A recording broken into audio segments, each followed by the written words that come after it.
Mas bom dia a todos. Ontem nós estivemos tentando fazer essa live. Fizemos, né? Só que fizemos pelo YouTube. A imagem não ficou muito boa porque eu fiz ela no meu notebook. Minha iluminação também ela não é tão boa. Eu peço a você que me desculpe. Não deu muita diferença não, que nós não somos muito bonitos, né? Mas tá bom. Mas eu quero agradecer de coração a todos que estão nos vendo, né, pelo Facebook. Essa é a nossa live sobre perguntas bíblicas, né? E como já dissemos, se você tiver alguma pergunta, alguma dúvida e nós pudermos ajudar, você pode estar acessando, né, o nosso e-mail, Zoé Andrade, com Z, né? Tudo minúsculo, zoeandrade@gmail.com, ou Jesué, minúsculo também, jesué_silva@yahoo.com.br, deixando ali a sua dúvida para nós estarmos estudando a palavra de Deus e depois respondendo aqui nas nossas lives que pretendemos fazer com esse cunho, né, de perguntas e respostas bíblicas no nosso grupo do Facebook, né, o nosso grupo consultório bíblico, né? Também nós vamos postar essas lives depois de gravadas, né, nós vamos postar na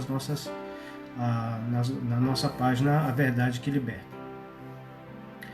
Ontem nós falamos, né, na nossa live de ontem que fizemos, improvisada, da melhor maneira que nós podíamos, respondemos uma pergunta que já foi minha dúvida, né? Como posso saber que eu fui salvo? Nós procuramos deixar bem claro que pela palavra de Deus, pela ação do Espírito Santo em nossas vidas, nos guiando e testemunhando, né, conosco, com o Espírito de Deus testemunhando com o nosso espírito, e também pelo fruto, né, que o Espírito Santo irá produzir em nós salvos, que está lá em Gálatas capítulo 5, versículo 22, né, que é o amor, o gozo, a paz, a fidelidade, né, a fé, a benignidade, a bondade, a mansidão, o domínio próprio e assim por diante. Talvez a gente até esqueceu de falar alguma coisa, mas normal, né? Nossa mente às vezes falha. Se você tiver alguma dúvida, quiser colocar nos comentários enquanto você está nos assistindo, também pode ficar à vontade, tá? Para nós será um prazer vê-la aqui agora e se der para respondermos, nós iremos responder.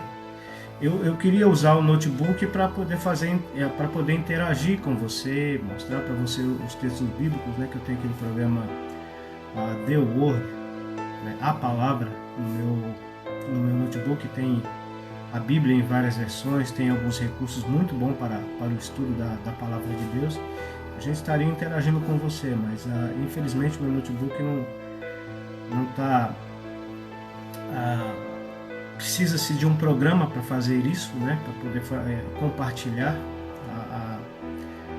compartilhar a tela do notebook, e infelizmente eu não estou podendo. Eu já tentei instalar, meu notebook é um pouco antigo, eu não estou podendo fazer isso, não está aceitando a instalação desse programa, mas tá bom, né? A gente vai fazer aquilo que dá para a gente fazer. Você pode deixar nos comentários da nossa live, né? Fique à vontade para comentar. Novamente eu digo, né? Eu respeito sua opinião. Aliás, respeito você, né? Melhor dizendo. Se você discordar comigo de alguma coisa, né, e querer conversar num tom amigável, de amor fraternal, para a gente aprender um com o outro e aprender com a palavra de Deus, fique à vontade, fique à vontade, para nós vai ser um prazer. Agora, discussão e ofensa, agressão verbal de qualquer forma blasfêmica, você é obrigado a recusar os seus comentários, a excluí-los e, se dependendo conforme for, até excluir, vou bloquear você. Mas eu espero que isso não aconteça, né? Mas enfim, vamos lá para nossa live, né? Para as perguntas que de vez em quando nos é feita, né? A primeira pergunta, melhor dizendo, né? Vamos orar primeiro, né? Fazer uma oração, buscar as bênçãos do Senhor para nos ajudar nesse momento. Vamos orar. Nosso Deus amado, bondoso e eterno Pai, nesse momento nós elevamos nossos pensamentos e nossos corações até o trono da Tua graça, reconhecendo, ó Pai, que em nós mesmos ou por nós mesmos nós não somos nada e nada podemos fazer.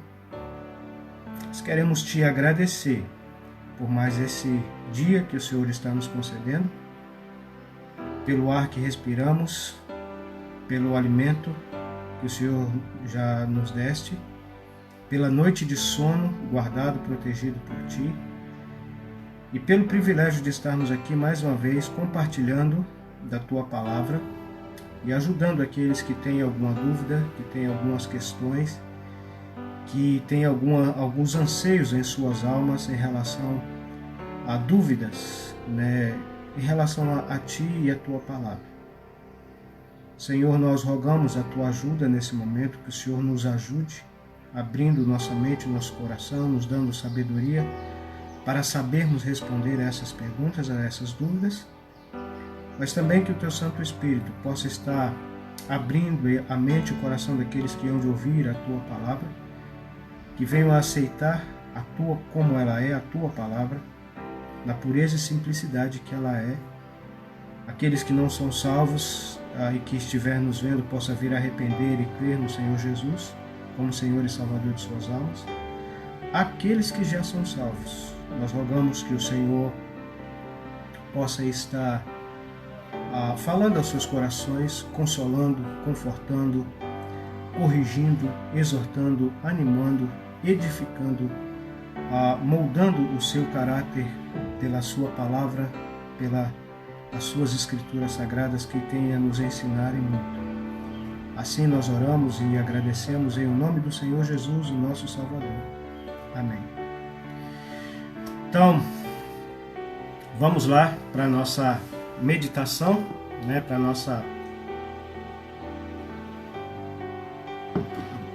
a nossa compreensão, ajudar a responder as perguntas que nos foram feitas. São perguntas que já me foram feitas em ocasiões distintas, em ocasiões diferentes, e talvez seja alguma sua. E se você tiver alguma pergunta, pode deixar aí no comentário, tá?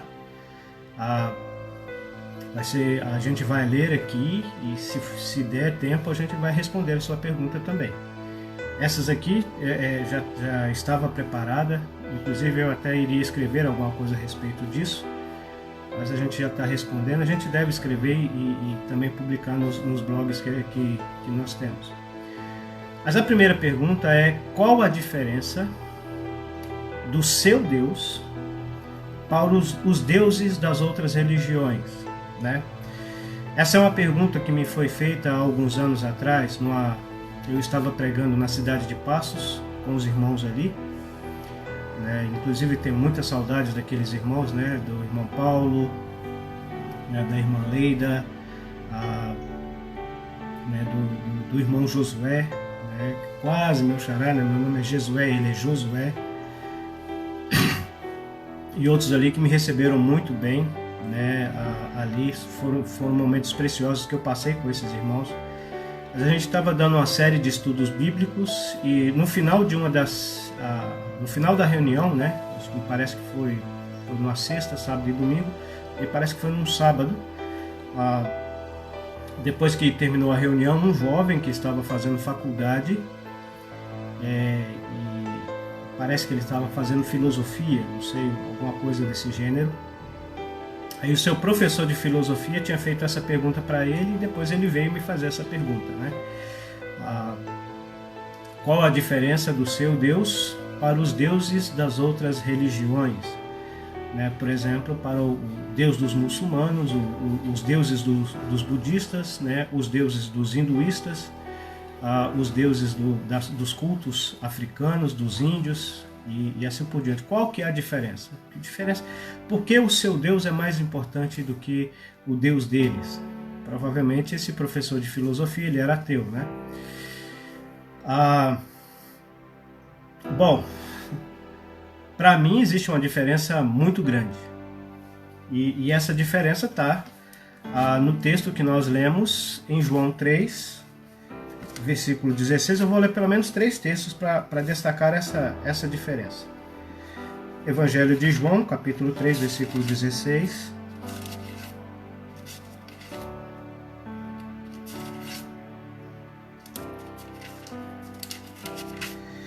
Porque Deus amou o mundo de tal maneira que deu seu Filho unigênito, para que todo aquele que nele crê não pereça, mas tenha a vida eterna. Segundo texto, Romanos capítulo 5 e o versículo 8. Carta do apóstolo Paulo aos Romanos, capítulo 5 e o versículo 8.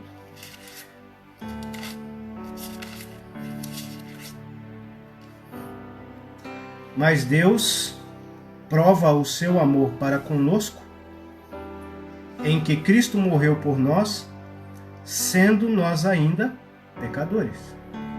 Mas Deus prova o seu amor para conosco, em que Cristo morreu por nós, sendo nós ainda pecadores. E Gálatas, né, algumas páginas à frente, versículo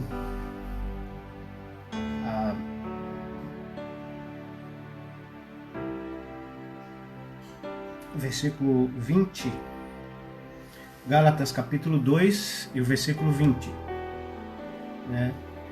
Já estou crucificado com Cristo, e vivo, não mais eu, mas Cristo vive em mim. E a vida que agora vivo na carne, vivo-a na fé do Filho de Deus, o qual me amou e se entregou a si mesmo por mim. Presta bem atenção nisso aqui. O Filho de Deus, o qual me amou e a si mesmo se entregou por mim. Qual que é a diferença do nosso Deus, do Deus dos cristãos, do Deus verdadeiro, o único, real, Criador do céu e da terra, que fez o mundo e todas as coisas que nele há, né? Para os deuses das outras religiões, que são frutos do imaginário e da crendice humana. Eu não estou aqui querendo ofender pessoas de outras religiões, né? É claro que não. Eu respeito você. Eu respeito a sua pessoa. Você é um ser humano, você é uma criatura de Deus, você é alvo do amor de Deus. Claro que é, sem sombra de dúvida, independente daquilo que você crê ou deixa de acreditar. Mesmo que você não acredite em Deus, mesmo que você seja uma pessoa que se declare ateu, você é uma pessoa amada por Ele. Mesmo que você não creia nele, mas você é alvo do amor dele. Então, e essa é que é a diferença. João 3,16, porque Deus amou o mundo ali é o gênero humano, né? É as pessoas, e é todas as pessoas, todos os seres humanos. Não existe um único ser humano que pisou sobre a face da terra que não foi alvo do amor de Deus. Deus amou o mundo, o gênero humano, desde Adão até a consumação dos séculos, todos os seres humanos, todas as pessoas que pisaram sobre a face da terra, que estão pisando no presente momento, e se Deus assim permitir, irão pisar até a consumação dos séculos. Todas as pessoas foram alvos do amor de Deus. E esse amor foi demonstrado de que maneira? Ao fato dele enviar o seu próprio Filho, o Senhor Jesus Cristo, para morrer numa cruz terrível, numa cruz de horror, e ali naquela cruz pagar o alto preço da nossa redenção, da nossa salvação. Não existe em nenhum grupo religioso algum Deus que faça isso, que venha e se entregue no lugar do ser humano, né? Que que toma a forma humana, como seu filho fez, e ali como o homem entrega a sua vida, derrama o seu próprio sangue no nosso lugar. E qual é o objetivo disso? Para que todo aquele, ele morreu por todos, mas infelizmente nem todos serão salvos, porque a maioria rejeita a Cristo, rejeita essa salvação. A pessoa não será salva, mas ela nunca deixará de ser amada, continuará sendo amada por Deus. Continuará sendo amada por Deus. E esse amor foi provado na cruz do Calvário, quando o Senhor Jesus Cristo morreu ali por nós. E Romanos capítulo 5, né, versículo 8, Deus prova, ele demonstrou esse amor, comprovando ele, dando o seu Filho, o Senhor Jesus Cristo, o Filho de Deus, para morrer por nós, mesmo ainda nós sendo pecadores.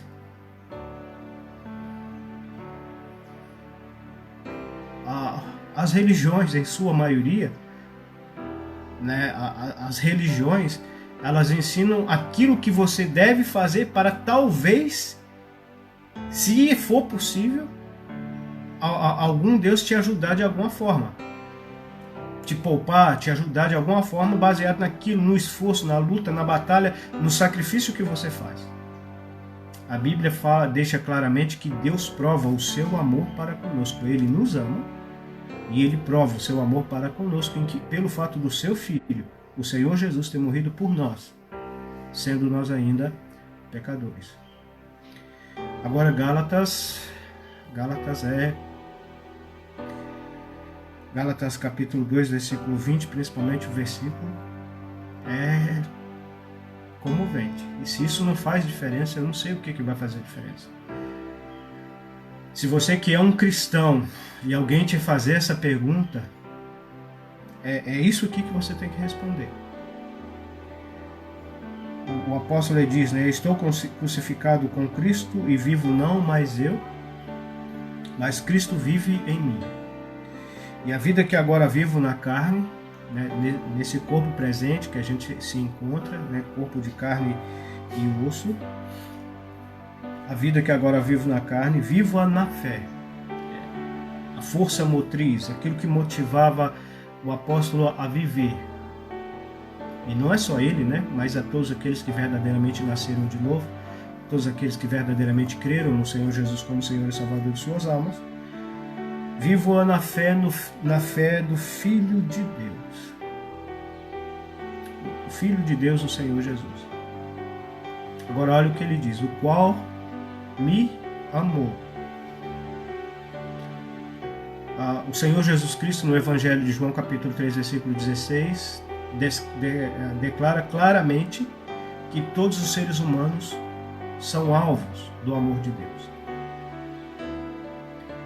Romanos capítulo 5, versículo 8, o apóstolo Paulo deixa bem claro que esse amor foi provado, foi comprovado, com todas as evidências, pelo fato do Filho de Deus ter morrido por nós, mesmo nós sendo pecadores. E agora o apóstolo diz, o mesmo apóstolo Paulo, que o Filho de Deus se entregou por ele. Mas não foi só por ele, foi por mim. Por Jesué. Foi por você. O Filho de Deus se entregou por você. Por você. Naquela cruz do Calvário, para pagar o alto preço da sua salvação. Ele te amou. Ele me amou. Ele te amou. E entregou a sua vida ali naquela cruz por você. Para salvar você. E se isso não faz diferença, o que mais fará diferença? Qual Deus que fez isso a não ser o Deus único e verdadeiro que nos é apresentado nas páginas das Escrituras Sagradas? Que comunica comigo e com você, através das páginas das Escrituras Sagradas, a sua vontade, o seu desejo, que é o desejo que todos sejam salvos e cheguem ao pleno conhecimento da verdade. Mas por que todos não são salvos? É porque Ele não nos ama? Não. Ele ama a todos. Mesmo nós sendo pecadores, mas é porque a maioria de nós, seres humanos, não aceita o seu amor, não aceita a sua salvação, não aceita o seu perdão. Então essa é a diferença. Qual que é a diferença entre o nosso Deus e os outros deuses? É a maior de todas as diferenças. As diferenças são inúmeras. É o único, é o verdadeiro, é o Criador, né? Mas é o único que tomou o nosso lugar na pessoa do seu Filho, o Senhor Jesus Cristo, e morreu por nós naquela dura cruz para nos salvar. Ele amou cada um de nós. Ele me amou. Ele amou você. A segunda pergunta, que é uma pergunta também interessante. Se o crente não pode perder a salvação. A gente sempre tem falado sobre isso aqui, né? Sobre a certeza e a segurança da salvação daquele que verdadeiramente creu no Senhor Jesus como Senhor e Salvador. Quando eu falo de crente, eu não estou falando de alguém que pertence a alguma denominação religiosa, religião A, religião B, alguma igreja evangélica de algum segmento, não estou falando disso. Estou falando de pessoa que creu no Senhor Jesus Cristo.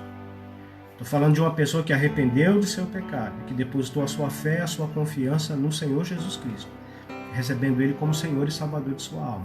É disso que eu estou falando. Não estou falando de alguém que foi batizado, que passou pela cerimônia do batismo em alguma religião, sendo criança ou adulto. Não estou falando de alguém que canta no coral de igreja, não estou falando de alguém que prega, não estou falando de alguém que faz alguma coisa, que faz sacrifícios, que jejuma, não estou falando disso. Estou falando de pessoas que verdadeiramente nasceram de novo. Estou falando de pessoas que verdadeiramente arrependeram de seus pecados e entregaram as suas vidas a Cristo, recebendo Ele pela fé como Senhor e Salvador de suas almas. Estou falando de pessoas que creram no Evangelho, crente mesmo, no sentido literal da palavra, que creu mesmo de todo o coração no Senhor Jesus Cristo como Senhor e Salvador. Esse foi salvo por Cristo e ele não perde a salvação. É impossível isso acontecer porque o próprio Senhor Jesus Cristo garante isso com todas as letras. Mas aí essa pessoa me fez essa pergunta, me parece que foi num serviço. Essa pessoa era de uma denominação, segundo a sua denominação, o crente pode perder a salvação sim, e ele citou, né, ele citou Apocalipse, capítulo 3, vamos ver, né, Apocalipse, capítulo 3,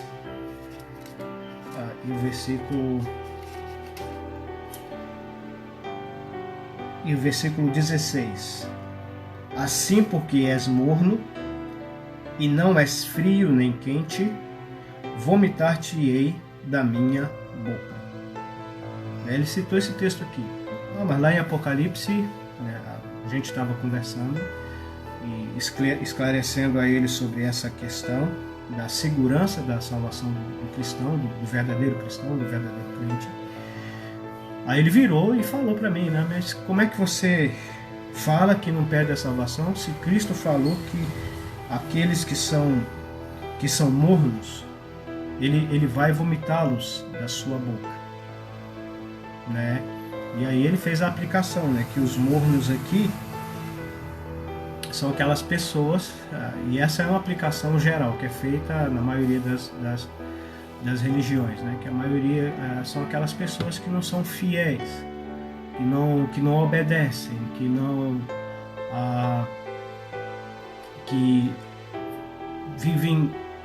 vivem na igreja e no mundo, né? Tem um pé na igreja e um pé no mundo, e foi fazendo as suas.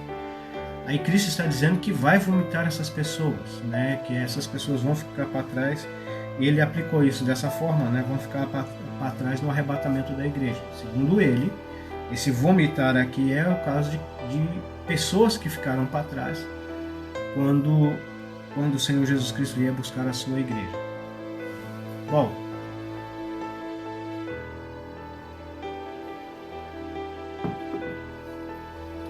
se esse texto aqui está falando de possibilidade de perda de salvação, a gente vai encontrar um problema muito sério em relação a vários textos da Bíblia Sagrada.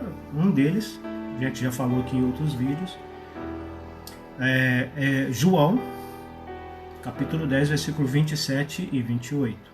O Senhor Jesus Cristo dizendo que Ele conhece as suas ovelhas o conhecem, Ele lhes dá a vida eterna, jamais perecerão, ninguém as arrebatará das minhas mãos. Então, se esse texto aqui ensina perda de salvação, João capítulo 10, palavras faladas pelo próprio Senhor Jesus Cristo, assim como esse texto aqui. Então, João capítulo 10, versículo 27 e 28, está entrando em contradição. E isso é uma verdade bíblica ensinada pela maioria dos seminários, inclusive dos seminários das denominações que ensinam perda de salvação. Eu fico bobo com isso. A pessoa aprende uma coisa num seminário, mas não coloca isso em prática.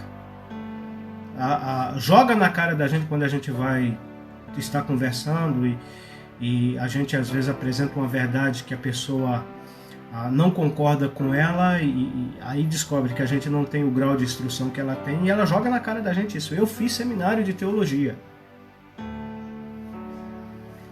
Ela fez seminário de teologia, aprendeu muita coisa, mas muitas das coisas que ela aprendeu lá não coloca em prática. Porque já aconteceu isso comigo.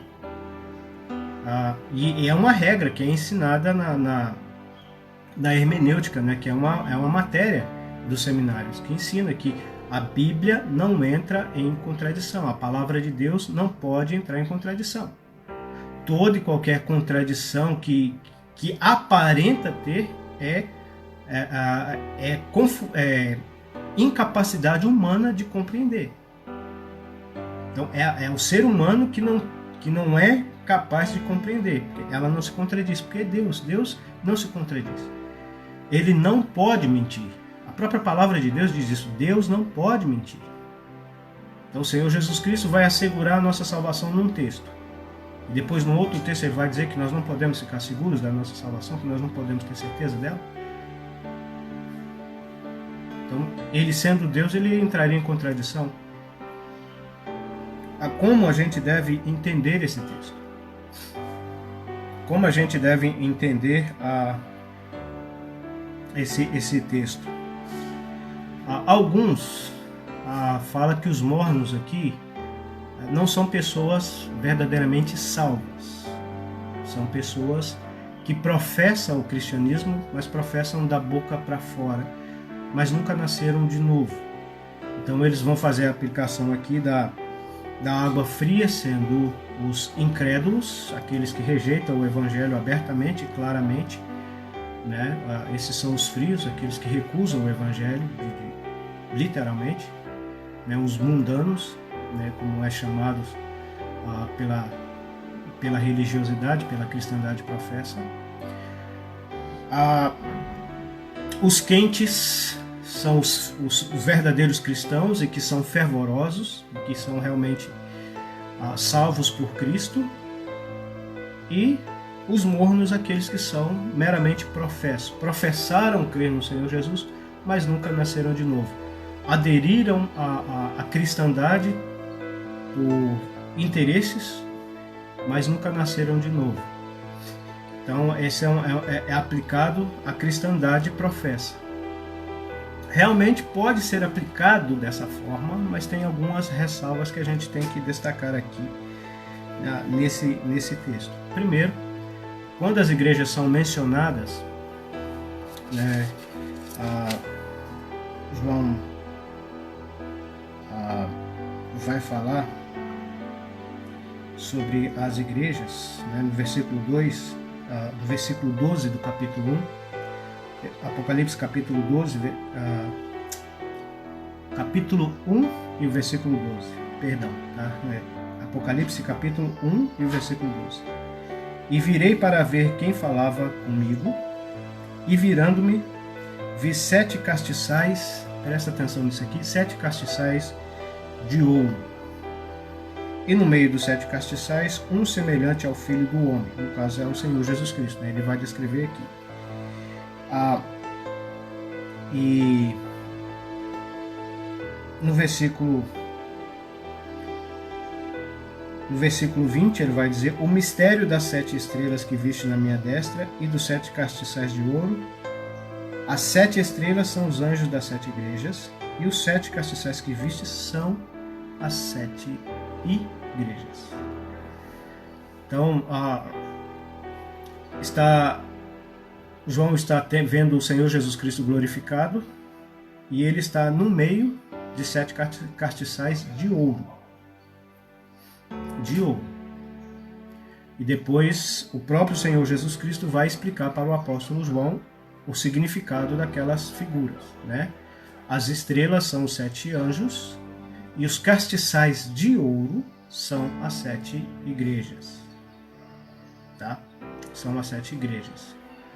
O ouro está relacionado, no Velho Testamento, sempre está relacionado à glória de Deus. A glória de Deus. Um exemplo, a Arca da Aliança, ela era feita de madeira de acácia coberta de ouro, né? E tinha ali o seu propiciatório, a tampa, que também era feita de ouro maciço. Ali no templo, no Santo dos Santos, havia a arca. Aí depois no lugar santo havia o candelabro, que era feito também de ouro maciço. E a mesa da proposição, né, que era feita também de madeira de acácia coberta de ouro. Então, o ouro está relacionado, e o lugar santo e o Santo dos Santos também eram feitos de madeira de acácia coberta de ouro. E tudo ali representava a glória de Deus, cada um no seu aspecto, mas tudo ali representava a glória de Deus. Agora João está vendo 7 castiçais de ouro, e esses 7 castiçais de ouro, cujo Senhor Jesus Cristo está no meio deles, representam 7 igrejas. A palavra igreja, nós já estudamos isso em outros vídeos, significa chamada para fora.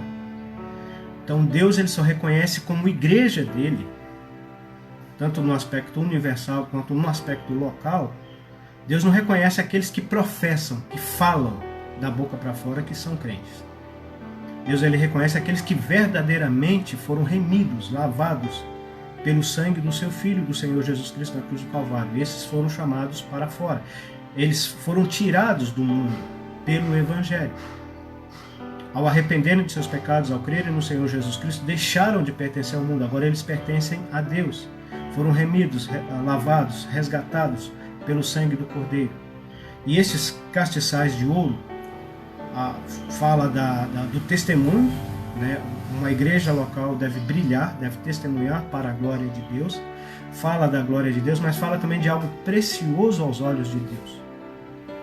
Uma igreja local, os membros de uma igreja local são preciosos. Por mais simples que um membro seja, ele é precioso, assim como aquele que às vezes nós o colocamos no pedestal, né? Porque é um irmão que tem vários dons espirituais e seus dons são muito úteis no meio da igreja local. Às vezes a gente coloca ele no pedestal. A gente não deveria colocar ninguém no pedestal, mas às vezes isso acontece, né? A nossa natureza vaidosa faz isso. Mas por mais útil que o irmão seja, por mais humilde e simples que ele seja, ele é um membro importante da igreja local, e a igreja local ela é vista como um castiçal de ouro, precioso para o Senhor. Então Deus não reconhece uma pessoa que professa crente, mas que nunca nasceu de novo, que professa o cristianismo, que professa ser um cristão, mas que nunca nasceu de novo, como parte da sua igreja. Nem local, nem da igreja local, o grupo de salvos que reúne o nome do Senhor numa localidade, nem no sentido universal. Ele só reconhece as pessoas que verdadeiramente nasceram de novo. Pode uma pessoa, e infelizmente acontece, entrar na comunhão da igreja, sentar com os membros, participar da ceia, a exercer ministério e tudo, mas ele nunca fazer parte daquela igreja. Então não é que Cristo vai vomitar a sua igreja para fora. Não. Aquela pessoa ele nunca fez parte da igreja. Mas, então, peraí. E a igreja de Laodiceia, os 7 castições, representava também a igreja de Laodiceia. Cristo está falando da igreja de Laodiceia. Mesmo ela sendo toda repreendida, ela só teve repreensão, mas o Senhor está falando que ela é um castiçal de ouro. Ela é algo precioso para o Senhor, mesmo ele tendo reprovado. Por quê? Porque ela custou o precioso sangue dele derramado na cruz do Calvário. E tem um outro detalhe que eu gosto de destacar aqui. Depois dele dizer as suas repreensões àquela igreja, né, no versículo 19, eu queria chamar a sua atenção para isso. O versículo 19 ele vai dizer: eu repreendo e castigo a todos quantos amo. Sê, pois, zeloso e arrepende-te. Eu repreendo e castigo a todos quantos amo. Sê, pois, zeloso e arrepende-te. O Senhor está dizendo que Ele repreende e castiga, disciplina. Tem uma tradução que vai dizer disciplina. Ele chama a atenção. Ó, isso está errado. E se não houver arrependimento, se não houver uma mudança de atitude diante dele, Ele disciplina. E aí é que está o detalhe. Voltando lá para Hebreus, estou olhando a hora aqui, Hebreus capítulo 12,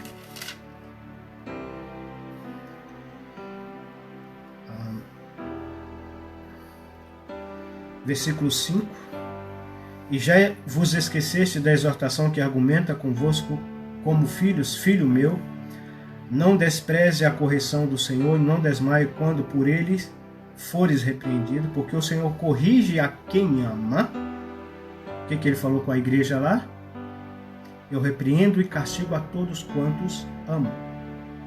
Ele está falando para aquelas pessoas que ele repreende e castiga aqueles que ele ama e disciplina, né? E açoita a qualquer que recebe por filho.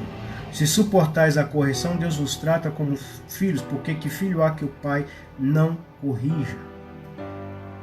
Mas se estáis sem disciplina, da qual todos os filhos, todos os membros da igreja, todos os verdadeiros salvos, né,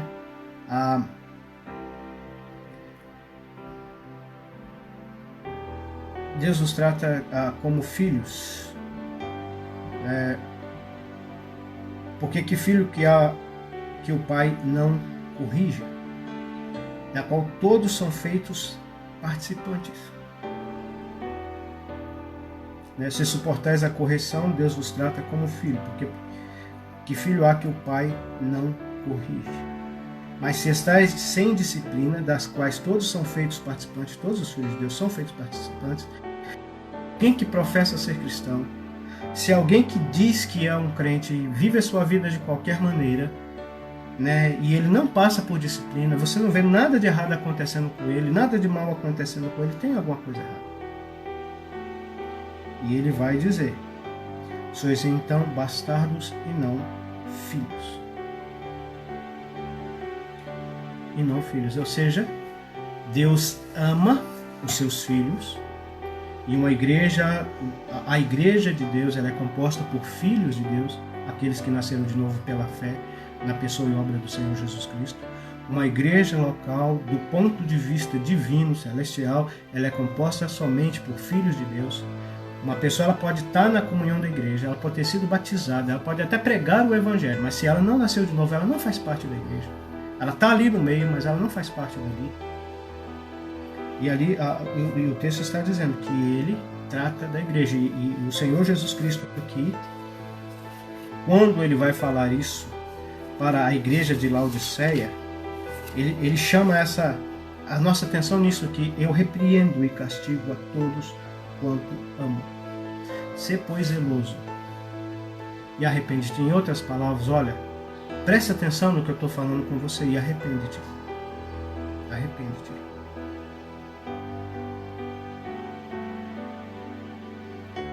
se ela não fizesse isso, Deus castigaria aquela igreja. Será por que Deus tem permitido vir algumas coisas no mundo que tem prejudicado a igreja dele? Por exemplo, essa questão do coronavírus. Nós temos sido impedidos de reunir, de lembrar do Senhor Jesus na ceia do Senhor. Por que será? Não será a disciplina do Senhor sobre nós? É o assunto, não é o nosso assunto, né? Mas é algo que nós deveríamos pensar. Será que Deus não está chamando a nossa atenção? Será que Deus não está querendo que nós arrependamos das nossas más ações que temos tido e vivamos vidas mais consagradas, mais dedicadas, que honram a Ele, que glorifiquem Ele? Porque o que significa ser frio e ser quente? Não está se referindo aqui de pessoas que são salvas e pessoas que não são salvas. Porque a água, e ali que ele está falando, está usando a linguagem da água, a cidade de Laodiceia era uma cidade que ela não tinha um abastecimento próprio de água suficiente, então ela precisava canalizar águas de outras regiões, né? Então de uma região vinha água quente, de outra região vinha água morna, e segundo os historiadores, quando essas águas chegavam na cidade de Laodiceia, a água fria chegava morna e a água quente também chegava morna. Há alguns que até dizem que ela se misturava. Então, são algumas fontes meio algumas fontes são meio contraditórias, mas a questão não é essa. A questão é que ela canalizava as águas, e quando chegava ali, chegava mornas, e os moradores de Laodiceia passavam constantemente mal, viviam com várias doenças, com várias enfermidades, uma delas disenteria, diarreia, né, vômitos, por causa em consequência daquelas águas. Aquelas águas que saíam quente lá da sua fonte, ou que saíam frias lá da sua fonte, chegavam morna ali e fazia mal. E é a mesma reação que os crentes ali, que deveriam dar prazer ao Senhor Jesus, que deveriam glorificar o nome do Senhor Jesus, que foram para isso que eles foram chamados, foram para isso que eles foram salvos, para glorificar o nome do Senhor Jesus, para viver, para glorificar o nome dele. E o fervor fala de dedicação, de zelo, né? A palavra de Deus nos ensina isso, que nós devemos ser fervorosos no espírito, ou seja, ser pessoas dinâmicas, ser pessoas ativas, ser pessoas que dedicam-se ao Senhor e à sua vontade, à sua obra, né? Procurando fazer o melhor para Ele, porque Ele merece o melhor. Isso fala de fervor. E a água fria fala de refrigério. Quando estamos com sede, né, pegamos aquela água fria, bebemos, e aquilo traz refrigério. Isso fala do testemunho, o testemunho da igreja em relação ao mundo, que deveria levar a salvação aos perdidos, que deveria fazer com que os perdidos arrependessem seus pecados, que crescem no Senhor Jesus Cristo, que recebesse o refrigério da salvação que o Senhor Jesus Cristo traz. Mas o que acontecia? Aqueles irmãos eram mornos. O testemunho deles se tornaram ineficientes. E o serviço deles para o Senhor não agradava ao Senhor. E o resultado era o quê? Mal. Causava mal ao Senhor. E o Senhor teria que discipliná-los. E eu acho interessante que antes da disciplina sempre vem a correção. Sempre vem a correção. E Morno aqui está falando isso. E eu convido você, meu amado irmão, a pensar nisso. A pensar nisso. A sua vida, o seu ministério diante do Senhor é algo que agrada ao Senhor. Você pode dizer que você tem sido alguém fervoroso no Senhor e o seu testemunho tem levado pessoas a conhecer as águas da salvação, que é o Senhor Jesus Cristo?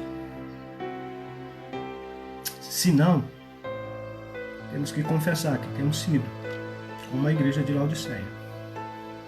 E o Senhor não está satisfeito com as nossas vidas, com o nosso testemunho. Por que será que Ele tem permitido acontecer estas coisas, né? Como o coronavírus conosco, que nos impede de servir? Algo que deveria fazer com que nós pensemos nisso. Então aqui a ideia é de disciplina. Não está se referindo ao Senhor deixar pessoas para trás, deixar salvos para trás no arrebatamento, mas no sentido de ter que disciplinar o seu povo, porque as obras do seu povo não estavam satisfazendo ele. Nós somos salvos pela graça, mas aquilo que depois de salvos, depois que fomos salvos por Deus, aquilo que nós fazemos ou deixamos de fazer, tem o objetivo, precisa ter o objetivo de glorificar o seu nome e de atrair os salvos, de atrair os perdidos para a salvação. Por que será que tem havido poucas conversões nos nossos dias?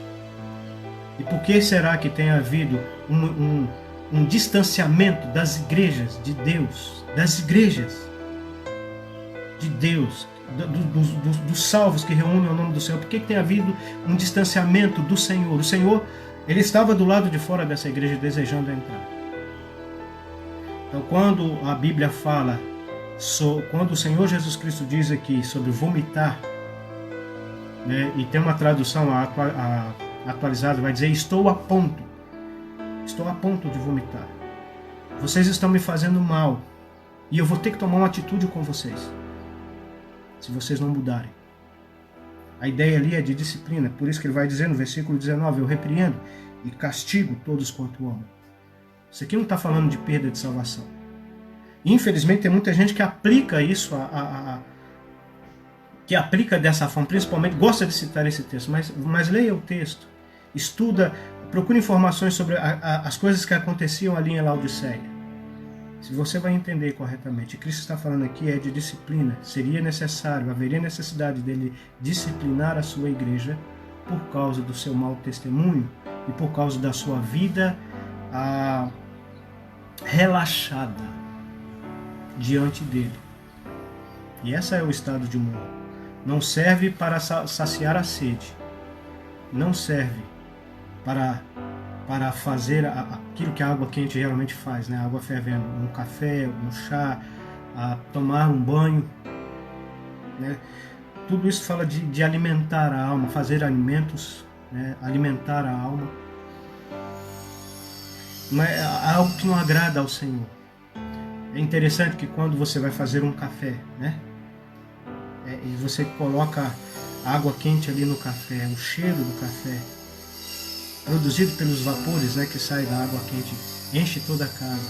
É aquele aroma agradável. Mas se você pôr água morna, o que vai acontecer? Nada. Aliás, você vai estragar o café. Quantas vezes, no lugar de agradarmos ao Senhor e de agradarmos a Ele e agradarmos aos outros ao nosso redor, nós temos estragado as oportunidades que temos de produzir algo que honre e glorifique o nome do Senhor, algo que testemunhe, que fale dele para os perdidos. E é isso que o texto está dizendo. Aqui não está falando de perda de salvação, de forma alguma. Como eu já disse, pode ser aplicado na questão da falsa profissão, pode ser aplicado, mas tem que ter essas ressalvas. A primeira ressalva é que Cristo vê a igreja como um ouro, e o ouro sempre fala da glória de Deus.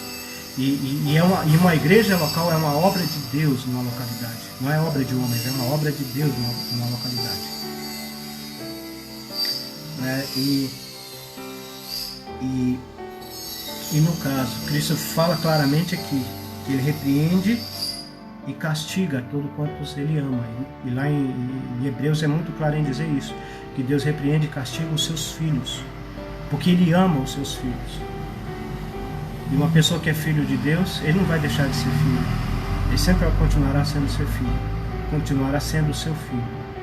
Então o cristão não pode perder a salvação. Apocalipse 3, versículo 16, não ensina de forma alguma perda de salvação. Ser morno ali não está se referindo a pessoas que irão perder a salvação. Vomitar ou estar a ponto de vomitar não está se referindo a pessoas que vão perder a sua salvação, mas está se referindo a pessoas que por causa da sua vida relaxada sofrerão, crentes salvos, mas que sofrerão a disciplina de Deus. E é isso que tem acontecido nos nossos dias. Basta nós olharmos, que é isso que nós vamos ver nos nossos dias. São 10h53. Existe uma terceira pergunta. A primeira pergunta: qual a diferença do nosso Deus para os deuses da... Além das inúmeras, né? O Criador do céu e da terra, onipotente, onipresente, onisciente, justo, eterno, enfim. Mas o diferencial é o único que nos amou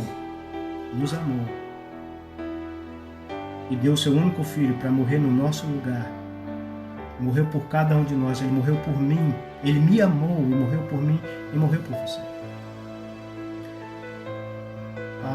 O crente não perde a salvação. Vomitar que o Senhor está se referindo ali, a igreja de Laodiceia está se referindo à disciplina que ele aplicaria na igreja se ela não arrependesse, se ela não voltasse, se ela não abandonasse as suas práticas pecaminosas, né? Se ela não abrisse a porta e deixasse o Senhor Jesus Cristo entrar. Ali é uma igreja cujo Senhor Jesus Cristo está do lado de fora. Às vezes tem muito movimento, tem muita ação, tem muito cântico, tem muita música, mas o Senhor Jesus está do lado de fora, da vida dos salvos.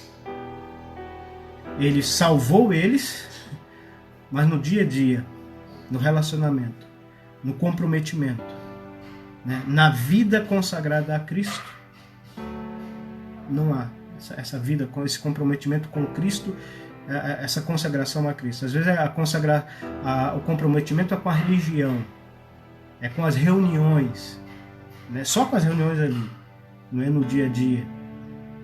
E Deus deseja compromisso conosco, não é só nas reuniões da igreja. Muito bom as reuniões da igreja, é ótimo as reuniões da igreja, estarmos juntos, louvando e adorando, servindo ao Senhor. Mas o nosso compromisso com o Senhor é diário, é todos os dias, toda hora, a todo momento.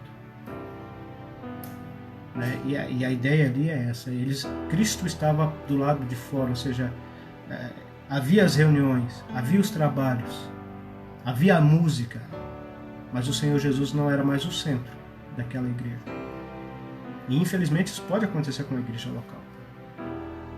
E será necessário o Senhor intervir e o Senhor disciplinar o seu povo por causa daquilo. Terceira pergunta, a quarta, creio que não vai dar para a gente fazê-la. Terceira pergunta é: a igreja passará pela tribulação? Também já em várias situações, em várias circunstâncias já me fizeram essa pergunta no trabalho, nas reuniões da igreja, conversando com as pessoas na rua, enfim. Mas é claramente destacado na palavra de Deus que não. Existem vários textos, mas eu vou ler só Apocalipse capítulo 3, versículo 10. Tá? Existem outros textos, mas como a gente está correndo aqui, né, que o tempo já está pedindo para pararmos. Apocalipse capítulo 3 e o versículo 10.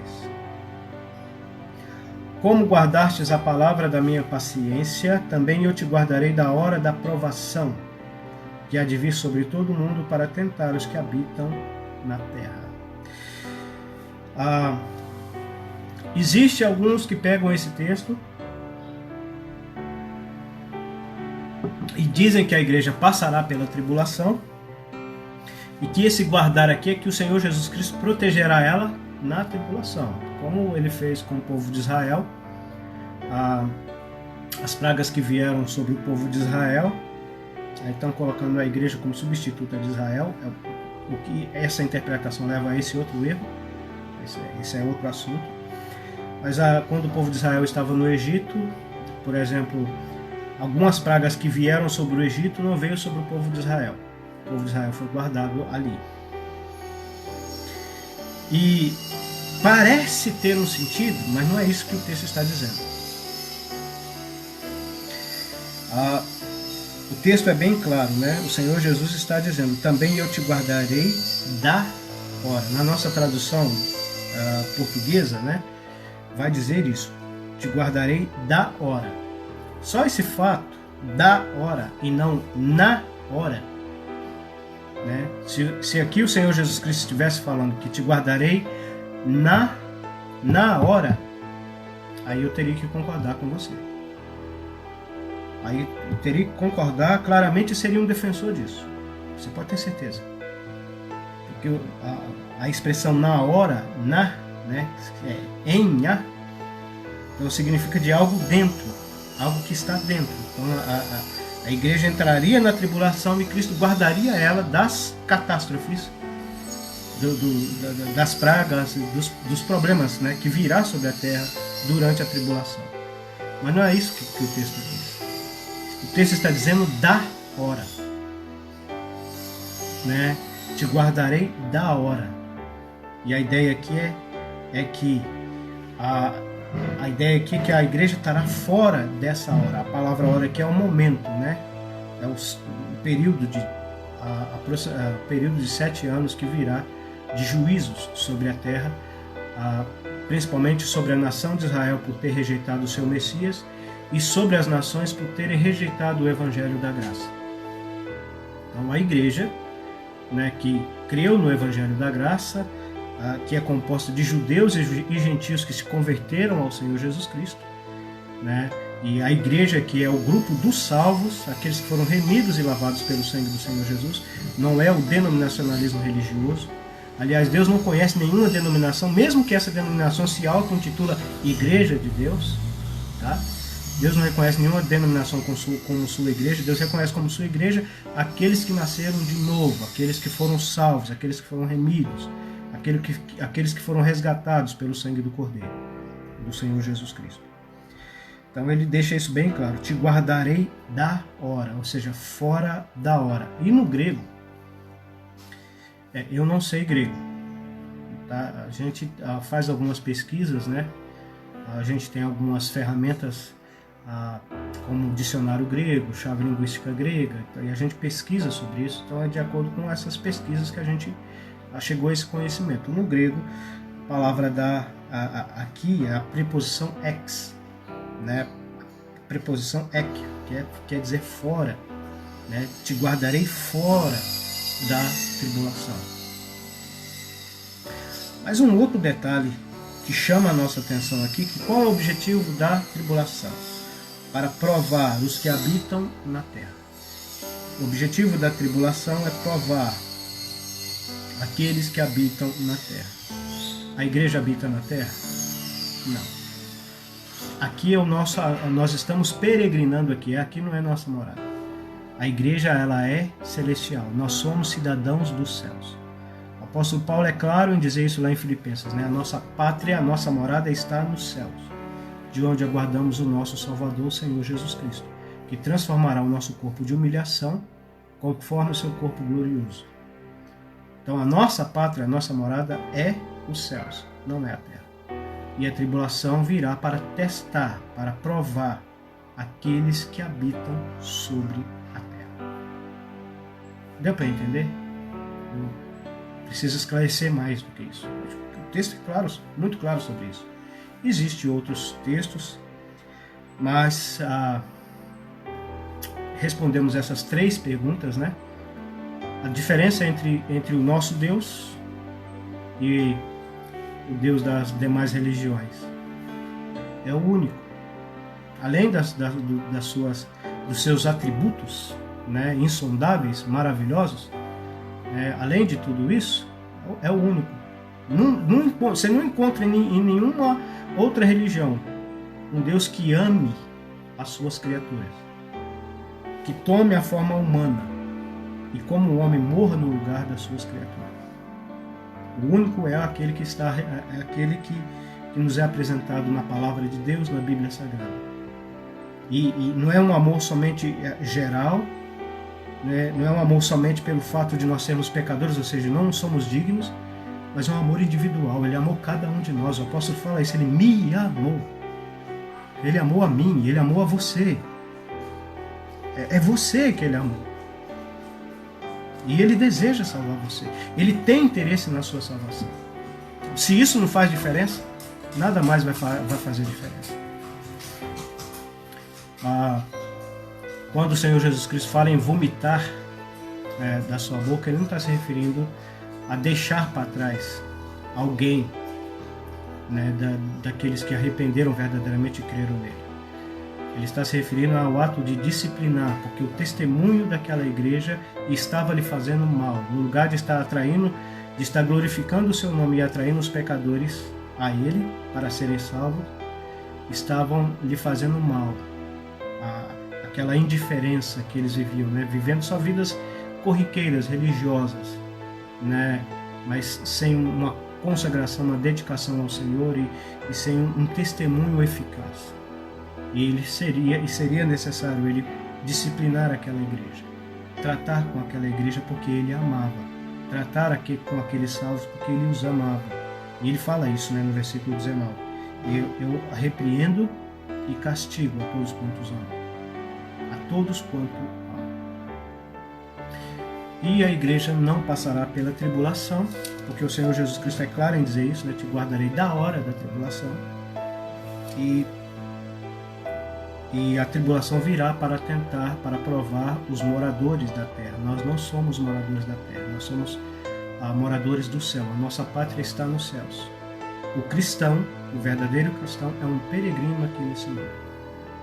E ele não deve envolver-se, ele deve ser cidadão e deve exercer os seus deveres como cidadãos, né? Mas envolver em questões desse mundo que causa muitas das vezes vergonha e desonra ao nome de Cristo, não. Porque nós não somos desse mundo. A nossa pátria está nos céus. E é de lá que nós aguardamos o nosso Salvador. Outro detalhe. Interessante isso, a gente vai meditando, pensando e vem outro detalhe. A igreja não espera a tribulação. A igreja espera o Senhor Jesus. Quem que você está esperando? Se você é um salvo por Cristo, se você um dia arrependeu dos seus pecados e creu no Senhor Jesus Cristo, é Ele que você tem que estar esperando, e não a tribulação. Vamos orar mais uma vez, né? Esperamos que Deus abençoe ricamente a sua vida. Depois nós vamos deixar essa live gravada, vamos abrir uma sala de vídeo, se você quiser compartilhar com seus entes, compartilhar com seus amigos, com seus contatos no Facebook, convidar mais pessoas para participar dela, fica à vontade. Se você tiver alguma dúvida, novamente refazemos aqui o convite. Pode fazer essa dúvida nos comentários da live, né? Bom dia, Manuela Andrade, a minha irmã, muito obrigado por sua audiência, né? Tem outras pessoas, mas não dá para mim falar o nome de todos, né? Mas eu quero agradecer de coração a todos vocês. Depois eu devo responder cada um particularmente, pessoalmente, no Facebook. Se você tiver alguma dúvida, pode deixar nos comentários dessa live, fica à vontade. Ou também pode nos enviar pelo e-mail, zueandrade@gmail.com, Zué com Z, tudo em minúsculo, tá? @gmail.com, ou Jesué _Silva _ aquele traço por baixo, né? Jesué _Silva @yahoo.com.br. São os dois e-mails que eu tenho, e você pode enviar a sua pergunta, a gente vai ler, considerar, estudar o assunto e respondê-la, sendo assim da vontade e da permissão do Senhor. Vamos orar, encerrando assim a nossa live. Pai, nós te damos graças mais uma vez por tua bondade, por tua graça, por tua misericórdia. Te agradecemos, ó Pai, por cada pessoa, por cada irmão, por cada irmã, por cada pessoa que está nos assistindo a nossa live. Te agradecemos, ó Pai, pela tua palavra, que não deixa dúvidas, né, sobre nenhum assunto. Ela vem sempre trazer à nossa mente, ao nosso coração, a tua vontade para as nossas vidas, nos consolando, nos confortando, nos orientando, nos corrigindo, ó Deus, nos repreendendo, nos edificando, moldando o nosso caráter conforme a imagem do teu precioso Filho, o Senhor Jesus, aquele que nos amou e aquele que entregou a sua vida ali por cada um de nós. Senhor, não há palavras em nossos corações para expressar a nossa gratidão a Ti pelo Teu Filho e pela grande obra de salvação que Ele realizou em nosso favor na cruz do Calvário. O Senhor é digno, ó Pai, de toda a nossa devoção, de toda a nossa adoração, de todo o nosso serviço, com todo o zelo, com toda a dedicação, porque o Senhor merece. Porque o Senhor nos amou primeiro. E o Senhor fez essa grande obra que dinheiro nenhum pode comprar, sacrifício nenhum pode substituir. Porque é o único que nos amou e abriu mão do teu próprio Filho, o Senhor Jesus, sacrificando no lugar de nós, miseráveis e indignos pecadores. Te louvamos, ó Pai, por esse privilégio, por essa oportunidade que o Senhor nos tem dado. Te agradecemos, ó Deus, pelo Senhor falar conosco, nos exortar, nos avisar, nos corrigir. Te agradecemos, ó Senhor, pela esperança que o Senhor nos dá. A certeza, a convicção que o Senhor arrebatará a tua igreja antes das tribulações, porque o Senhor nos fez teus filhos, nos fez cidadãos dos céus. E é ao teu Filho, o Senhor Jesus, que nós devemos esperar, que nós devemos aguardar e que ardentemente devemos desejar. Aquele que virá dos altos céus. Nós que estivermos vivos seremos transformados, mas aqueles que morreram ressuscitarão primeiro em corpos incorruptíveis, e nós que estivermos vivos seremos transformados. Pai, mas aqueles que ainda não creram, ainda não têm essa esperança, o Senhor deseja salvá-los, o Senhor ama cada um deles, mas que eles possam, Pai, atender para o teu plano de salvação, que eles possam aceitar os apelos que o teu Santo Espírito tem feito em seus corações, para que venham arrepender de seus pecados e crerem no Senhor Jesus, serem companheiros nossos para o teu trabalho aqui, mas também companheiros de vida eterna. Assim nós oramos e agradecemos em nome do Senhor Jesus, o nosso Senhor e Salvador. Amém. Mais uma vez, muito obrigado a todos. Luiz Carlos Camargo Soares, muito obrigado, irmão, por sua audiência também. Um bom dia a todos. São 11 horas e 11 minutos, passamos um pouquinho. Perdoe-nos nisso aí. Que Deus abençoe a vida de cada um de vocês e até a próxima live, se Deus assim nos permitir. Tchau, tchau.